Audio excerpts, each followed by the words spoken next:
The name of Allah, the most gracious, the most merciful. अस्सलाम वालेकुम प्यारे नाजरीन, ये मैं डॉन न्यूज़ का आज का एडिटोरियल पढ़ने जा रहा हूँ।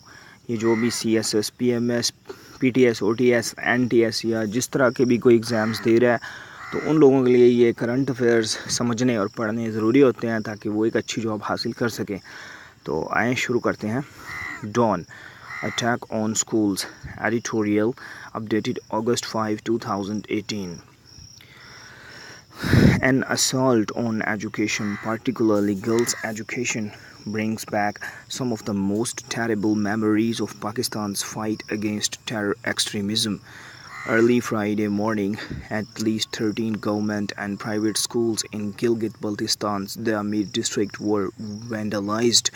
Several were set on fire. Most of them were girls' schools, including one which has been attacked 5 times since 2004. Fortunately, there was no one present on the premises at that time. According to the law enforcement, preliminary investigations indicate that the perpetrators were not associated with any militant group but local opposed to girls' education. It is therefore some consolation that a good number of other locals in the area hold very different views. Members of the political parties, student groups and local organizations came out in droves to hold protest demonstrations, shouting slogans against extremism and demanding that the culprits be severely punished. Deliberate, willful attacks on schools in any setting and by definition on education itself are worthy of the condemnation in the strongest terms, but they have a particularly symbolic significance in the context of the Pakistan's recent history.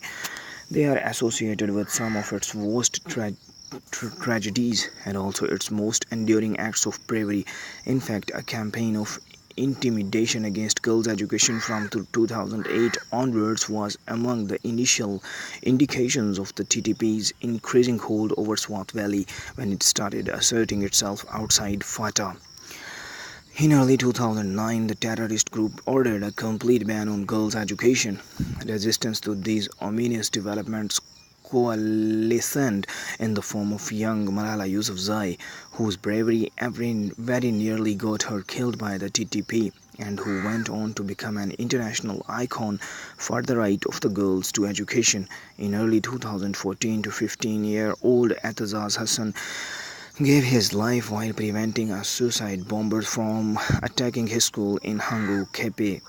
Later that year, on December 16, a group of the TTP militants targeted the Army Public School, Peshawar, and slaughtered 132 students and 17 staffers in one of the country's deadliest acts of terrorism. Hundreds of the schools, mostly for girls, have been bombed by militants during the last decade or so. Opposition to girls' education is a trait common to violent extremist organizations, and Friday's attack in the Amir is evidence that a similar mindset continues to prevail in parts of the country. Indeed, the district has long been known as a hotbed of radical and sectarian groups. The authorities must act swiftly to find the perpetrators before their actions embolden others to once again make the obliteration of girls' school the centerpiece of an obscurantist agenda.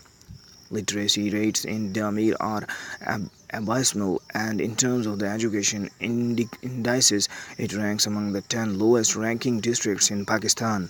Fortunately, though, it seems many of its residents are prepared to fight for the right of their girls to go to school. The state must not let them down. Published in Dawn, August 5, 2018.